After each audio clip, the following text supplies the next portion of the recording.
My name is Noah. Last October, I was working the graveyard shift at a secluded 24-hour convenience store just off Route 11. It was 2:30 a.m., and the night was bone dry, cold, and dead silent. The only sound was the low hum of the drink coolers. Suddenly, the chimes above the front door jingled. A tall man walked in, wearing a heavy, vintage wool coat. The moment he stepped inside, I heard a loud, heavy squelch. I looked down before I could stop myself.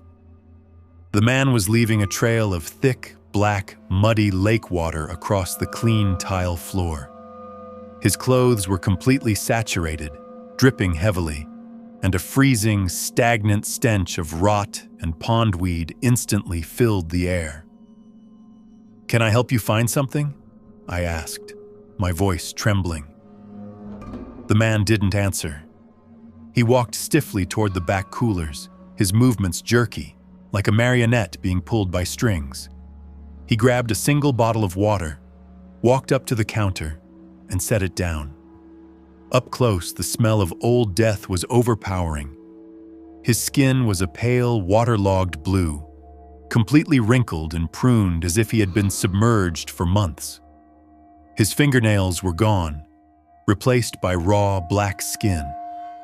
But it was his face that made my blood run cold. His eyes were wide open, glazed over with a thick, milky film, and a steady stream of dark lake water was leaking from his nose and ears, dripping onto the counter. "That'll be $2, I whispered, terrified to look away from his frozen, dead stare. The man slowly reached into his dripping coat pocket. He didn't pull out money.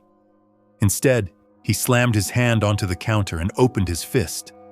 He dropped 3 rusted, water-damaged silver coins, along with 2 long, green strands of lakeweed. As he did, his jaw unhinged with a sickening crack. He didn't speak, but a low, bubbling sound echoed from his chest, like a drowning man exhaling his last breath underwater. I didn't care about the money. I just scanned the bottle and pushed it toward him. "You're good to go. Have a nice night." The man slowly gripped the bottle, turned around, and walked out into the pitch-black parking lot. Through the glass storefront, I watched him walk right past his own car. He kept walking straight toward the dark woods behind the gas station, eventually disappearing into the shadows of the tree line that led down to the deep, bottomless waters of Echo Lake. I quit that job the very next morning. A week later, I looked up the history of that highway. Exactly 10 years ago, a man wearing that exact same wool coat had swerved off Route 11 and drowned in Echo Lake. His body was never recovered. I still live in Maine, but I never go near the lake after dark. Because sometimes, when the night gets completely quiet, I can hear the slow, wet squelch of dripping footsteps walking right up to my front porch. Like, share, and follow for more horror stories.